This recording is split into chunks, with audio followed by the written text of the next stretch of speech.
Vous aussi, vous souhaitez changer de vie ?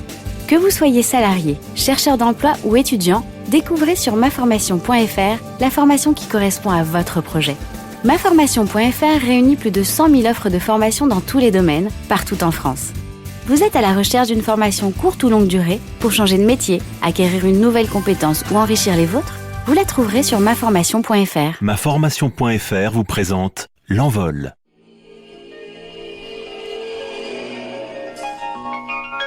J'étais une petite fille très curieuse dans l'observation. Je me posais beaucoup de questions.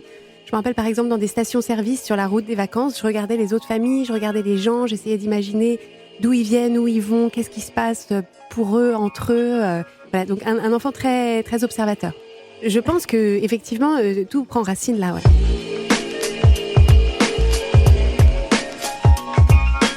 Clotilde a 40 ans et si vous aimez les blogs culinaires ou les podcasts de développement personnel, vous la connaissez forcément. Ses recettes il y a quelques années et aujourd'hui ses conseils pour lâcher prise sont devenus des références.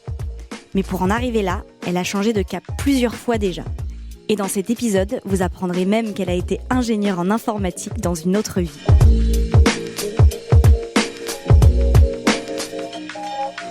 Je m'appelle Adèle Gallet et j'ai cofondé une organisation qui aide des hommes et des femmes à mettre plus de sens dans leur travail. Des changements de vie, vous le savez, j'en ai déjà observé beaucoup. Mais aujourd'hui, c'est une invitée très spéciale que je reçois. Une pro du podcast, une voix que vous connaissez peut-être sur d'autres ondes. C'est donc un honneur et surtout un grand plaisir. Merci à elle d'avoir accepté de se confier et bienvenue à tous dans L'Envol.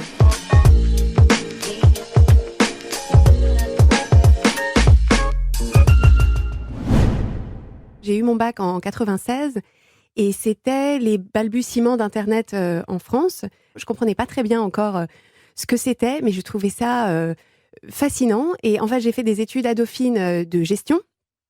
Et en réalité, tout m'ennuyait un petit peu. C'est-à-dire que la plupart des matières, je les trouvais un petit peu fastidieuses.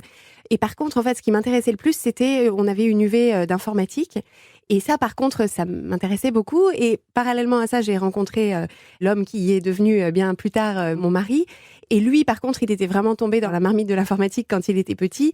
Je me suis un peu alliée à sa passion à travers son regard. Et donc, j'ai décidé à la fin de ma première année de gestion de faire une formation d'informatique qui, à l'époque, s'appelait MIAGE, donc informatique de gestion.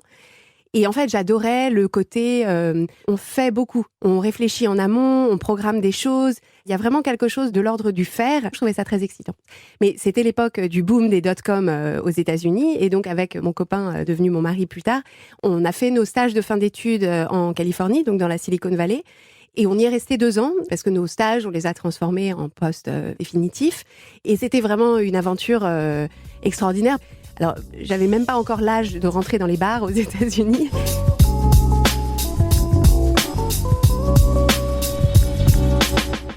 Donc, j'ai 20 ans et je découvre en fait un monde complètement différent de celui dans lequel j'ai grandi, où il y a vraiment une idée que tout est possible, tout est pratique, tout semble complètement ouvert. Et en plus, à l'époque, les salaires dans la Silicon Valley étaient assez élevés. Enfin, pour moi, mon salaire de stagiaire, il avait fallu que je leur fasse répéter au téléphone tellement je me disais, non mais c'est pas possible. Ce passage à l'âge adulte en Californie, c'était magique. C'était un espace de liberté et de possibilités comme je l'aurais jamais imaginé.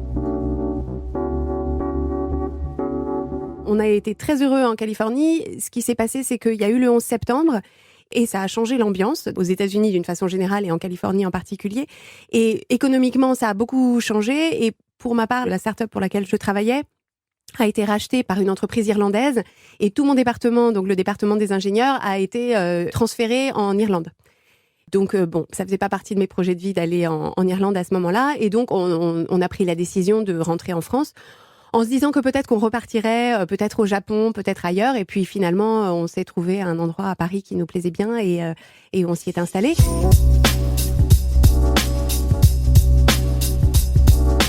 En posant ses valises à Paris, Clotilde redécouvre le plaisir du croissant au beurre, de la baguette qui croustille, ces goûts si français qui lui ont manqué pendant son aventure américaine. Et elle change de vie une première fois. Elle crée Chocolate & Zucchini et devient blogueuse culinaire. Un métier qui n'existe même pas en réalité à cette époque, où les blogs commencent tout juste à se développer.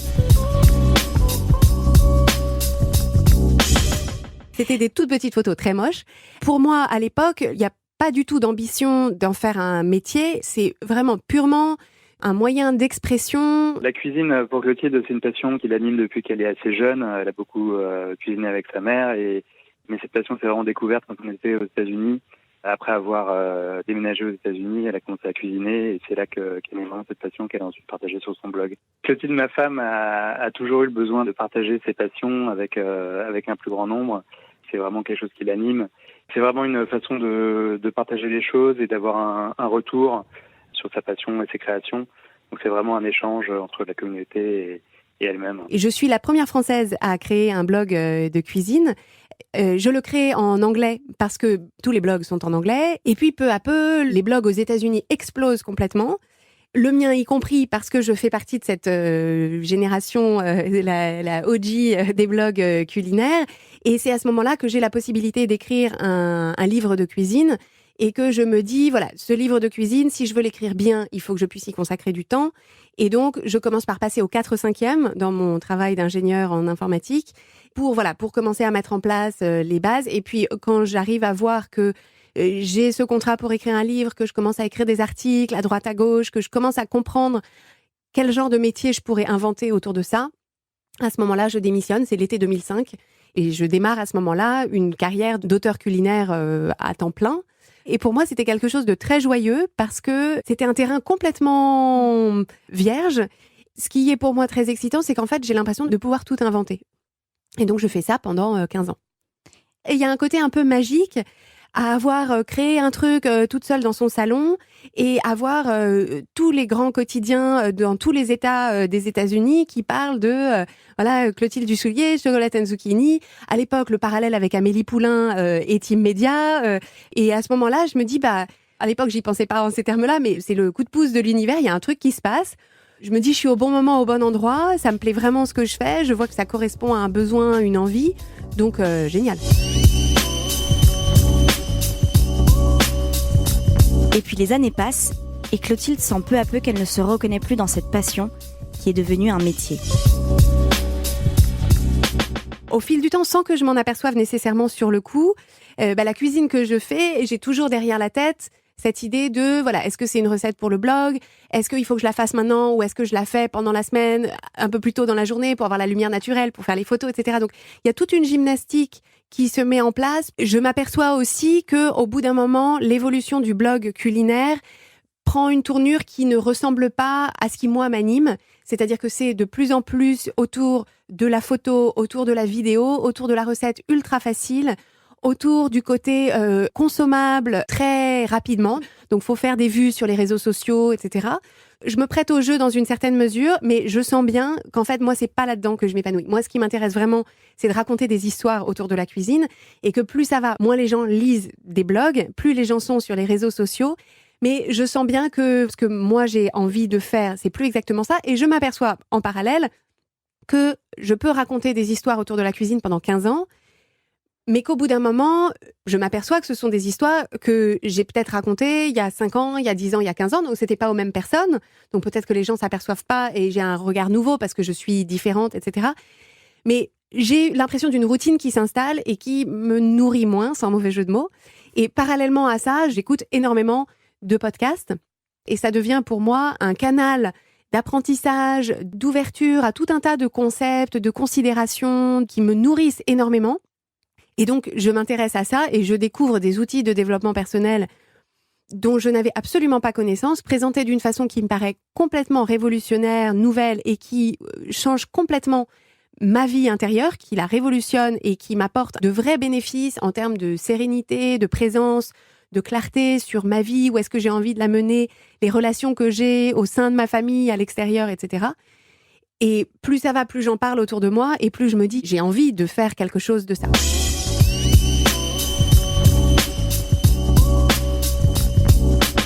Un jour, je fais une sieste un dimanche après-midi et je me réveille de la sieste avec cette évidence, je vais faire un podcast en français qui va s'appeler « Change ma vie, outils pour l'esprit » et je vais transmettre à un public français ce que moi j'ai appris à travers tout un tas de podcasts américains qui a changé ma vie Et voilà, je vais expliquer de quelle façon est-ce que ça a changé ma vie, parce que si ça a changé ma vie, il y a fort à parier pour que, voilà, il y ait au moins une partie de la population qui peut m'écouter, pour qui ça fasse une différence.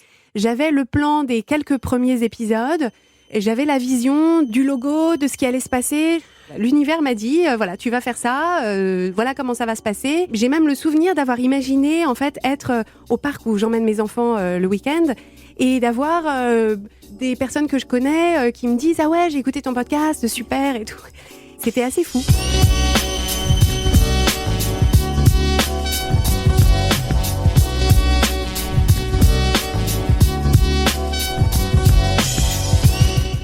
Entre la sieste et le lancement du podcast, il se passe, 3-4 semaines. Parce qu'en fait, l'univers m'avait donné j'avais la to-do. donc j'ai juste exécuté. À ce moment-là, je baigne justement dans l'univers du podcast. Donc en fait, c'est comme si les graines avaient été plantées depuis longtemps et que c'est simplement que là, voilà, j'arrose, ça germine, ça fleurit. Ce qui se passe ensuite, qui est vraiment chouette pour moi, c'est que le podcast trouve très vite son public, en particulier parce que j'ai déjà des personnes qui s'intéressent à mon travail à travers la cuisine et que j'ai des gens à qui je peux dire « Coucou, j'ai lancé un podcast, si ça vous intéresse, vous pouvez l'écouter ». Et je pense qu'à ce moment-là, il y a un transfert assez important entre les gens qui se reconnaissaient dans mon approche de la cuisine, parce que justement, je racontais beaucoup d'histoires autour de ça, c'était pas que des ingrédients et des instructions, et qui se reconnaissent aussi dans le développement personnel, pas tous, sans doute, mais une partie. Et en parallèle de ça, je me dis, c'est vraiment ça. Quand je fais ça, ça m'anime, ça me nourrit, ça m'excite, je sens que j'ai plein de choses à apprendre, je sens que j'ai plein de choses à développer, à explorer, etc. Et moi, c'est pour ça que je vis. Il y a toujours un moment où il faut réajuster l'image qu'on avait et puis la façon de présenter la personne. Donc, il m'a fallu quelques temps pour moi-même la présenter comme coach. Mais aujourd'hui, voilà, elle a tellement tourné la page sur l'ancienne carrière que c'est assez naturel de la présenter comme coach. Elle vit d'une passion qui était latente.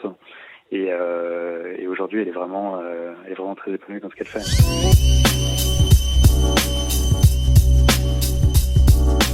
Aujourd'hui, Clotilde partage ses apprentissages chaque semaine dans un nouvel épisode de Change ma vie. Elle est aussi coach et accompagne tous ceux qui veulent aller plus loin. Bref, elle a trouvé sa voie. Avec un emploi du temps toujours aussi rempli. J'ai 2 petits garçons qui ont 4 et 7 ans maintenant.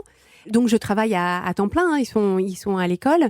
J'anime un programme de coaching qui s'adresse aux femmes qui sont en couple, qui ont des enfants, qui travaillent et qui ont du mal à trouver au milieu de toutes ces casquettes, de toutes ces responsabilités, de toutes ces injonctions qu'elles ressentent, toute cette pression qu'elles se mettent, qui ont du mal à trouver leur épanouissement et leur équilibre.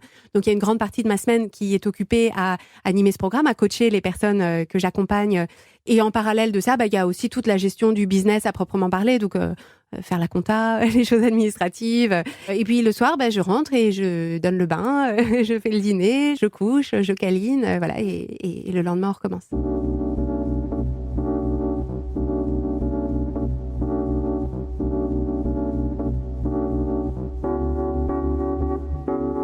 Avant de découvrir ces outils de développement personnel, j'étais globalement heureuse, mais j'avais l'impression que tout était compliqué, j'étais très anxieuse. Dès qu'il se passait un truc qui n'était pas exactement comme je voulais, comme j'avais imaginé, en fait, j'étais très facilement déstabilisée par les choses qui ne se déroulaient pas comme j'aurais espéré. J'avais des attentes qui n'étaient pas forcément satisfaites.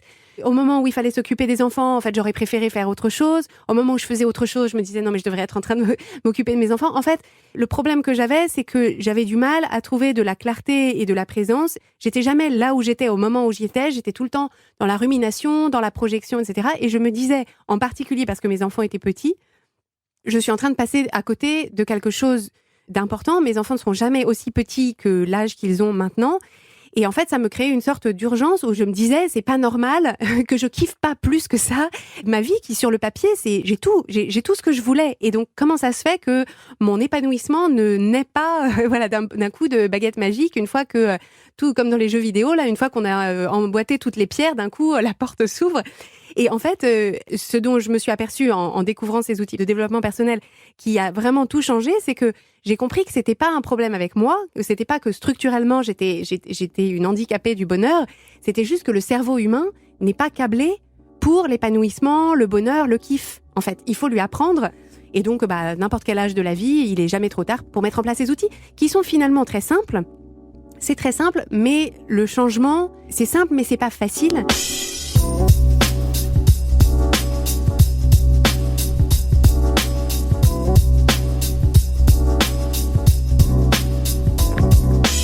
Aujourd'hui, j'ai vraiment intégré cette idée que la vie, c'est 50-50. Et la vie, c'est 50-50, quelles que soient les circonstances. C'est-à-dire que dans toutes les circonstances, il y a 50% de choses qui sont chouettes, 50% de choses qu'on trouve moins chouettes. On ressent 50% d'émotions positives et 50% d'émotions négatives. Ce qui a complètement changé, c'est que le cocktail d'émotions que je ressens au quotidien est différent. C'est beaucoup moins d'anxiété, beaucoup moins de doute, beaucoup moins de culpabilité. Et c'est beaucoup plus de nécessité d'avoir du courage, de motivation. Le doute reste quoi qu'il arrive, mais c'est pas le doute sur les mêmes choses. Et en fait, ce qui se passe, c'est que je vis beaucoup mieux la partie qui me plaît moins et la partie des émotions qui sont plus difficiles ou qui me sont moins agréables, parce que j'ai compris que j'en sois là où j'en suis maintenant, ou dans 2 ans, ou dans 5 ans, ou dans 20 ans, je peux accomplir tout ce que je veux à l'extérieur. À l'intérieur, ça restera 50-50. Et en fait, cette acceptation et ces outils qui permettent de s'accompagner dans le 50, qui est le 50 qu'on préfère moins, ça change tout dans le ressenti. Parce qu'on rajoute pas aux 50% négatifs des pensées de jugement de soi sur le fait que tout le monde a l'air d'être très heureux et que nous, ça va pas, qu'il y a un problème, qu'on devrait être plus heureux que ça, etc. Et donc, en fait, la distinction, elle est subtile, c'est-à-dire c'est pas le kiff permanent, mais quand c'est le kiff, c'est vraiment le kiff, et quand c'est pas le kiff, il y a l'acceptation que, bien sûr, mais ça reviendra demain, et c'est pas pour toujours, et ça fluctue, et c'est la marée qui monte et qui redescend, et c'est tout à fait différent.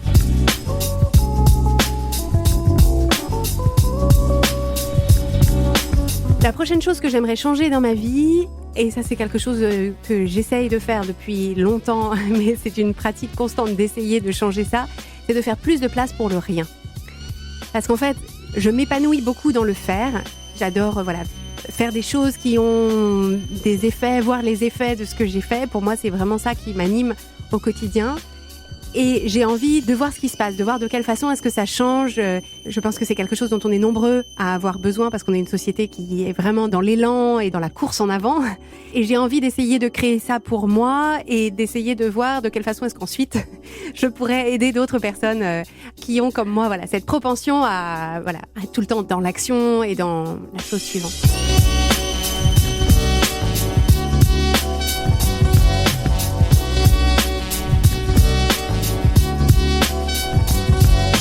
Vous venez d'écouter L'Envol, un podcast produit par Europe 1 avec Ticket for Change et Grand Control. Si vous voulez découvrir d'autres histoires comme celle de Clotilde, le plus simple, c'est de s'abonner à L'Envol sur Apple Podcast ou sur votre plateforme d'écoute préférée.